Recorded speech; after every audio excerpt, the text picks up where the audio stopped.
Trump death toll, by the way, from trumpdeathtoll.org is 803,186 dead Americans today. Should give us all pause. And speaking of the Trump death toll, my rant today over at HartmannReport.com is titled, "The Deadly Reason Fox News' Talking Heads Are Calling Fauci Dr. Mengele." And yeah, they're doing that. Lara Logan, the former actual reporter, is now a troll over at Fox News. And, you know, in fact, Robert Greenwald made a movie about this. Geez, it must have been 6 years or 7 years ago, where throughout the movie it was all the times that Fox talking heads say, "People are saying, people are telling me," and they use that as a way of then following and say, "People are saying that, you know, we need more guns in our society. People are saying that they're really upset with Barack Obama," you know, that kind of stuff, right? So this is what Lara Logan had to say. She said, "This is what people are saying to me, that he doesn't," and she's talking about Dr. Fauci, "that he doesn't represent science to them. He represents Joseph Mengele, the Nazi doctor who did experiments on Jews in the Second World War and in the concentration camps." And I'm talking about people all across the world are saying this. Right.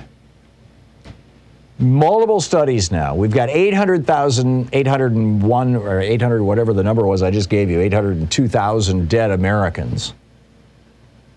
And multiple studies suggesting that as many as a third of the 50 million Americans who have been infected with COVID are now suffering from long COVID. In other words, they're disabled in ways ranging from minor, you know, just get out of breath easily, to major things like dementia. As many as a third of those 50 million people who've contracted COVID could be suffering with this for life. Heart conditions, kidney conditions, chronic exhaustion. You know, this is not helping, by the way, the labor shortages across our economy. Fox News has tried to blame the loss of Santa Claus, you know, basically fat old guys with big beards, on Biden. No, what COVID killed a lot of them is what's going on. And Dr. Fauci has been working for 2 years to try to reduce that death toll. And what are they doing? They're calling him Joseph Mengele. I mean, but it's a huge distraction from what's really going on. And what's really going on is the Republican Party's math. And their math is simple. When economies sag, voters choose the other party to take over. It's worked that way for over 200 years in American politics.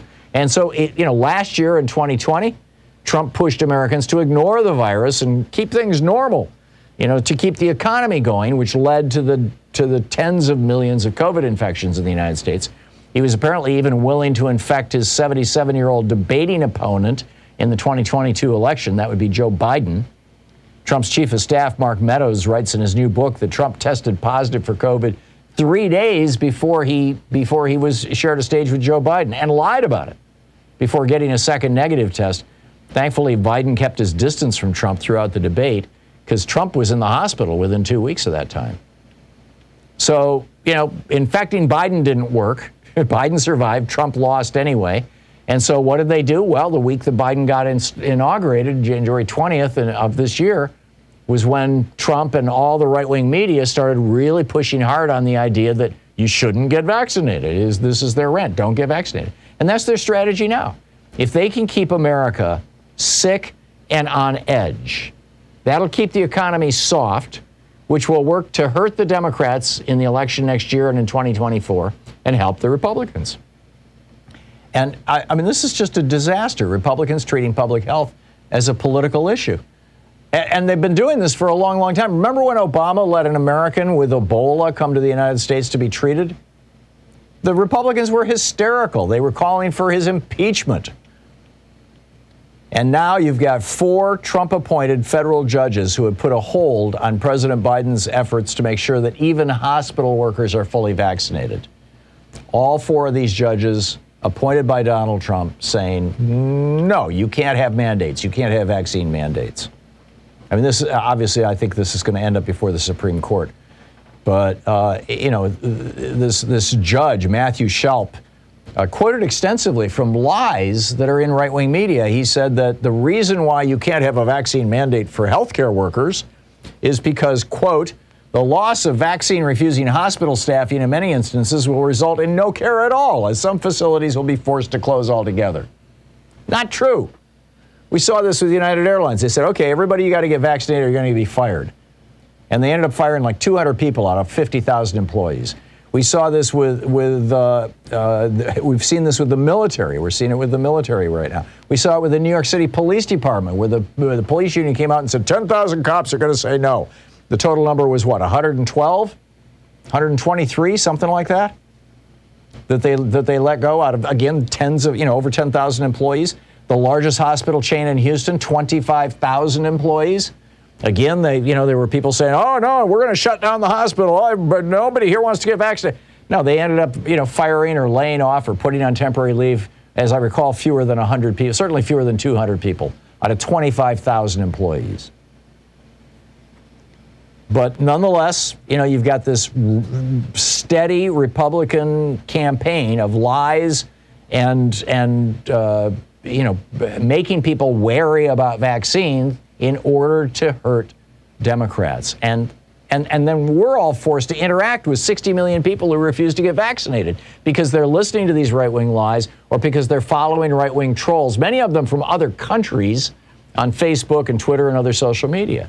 And they're refusing to wear masks. When I was in a store a couple of days ago, and there was it was just shocking the number of people. And this is in Portland, where pretty much everybody wears a mask. But still, this was Black Friday, as I recall, and maybe 5% of the people in the store were not wearing masks, and another 5% were wearing them below their noses. And this was a Target. What could they do? They're just letting it happen. So thus we have this situation where these policies, these actual Republican policies, these Trump policies that are being promoted in order to hurt the Democratic Party in the next election, are killing people in Republican counties. David Leonhardt laid this out in the New York Times. Quote, in October of this year, 25 out of every 100,000 residents of heavily Trump counties, that's counties where, that voted for Trump, died from COVID. 25 out of 100,000. 3 times higher than the rate in heavily Biden counties, which is 7.8 per 100,000.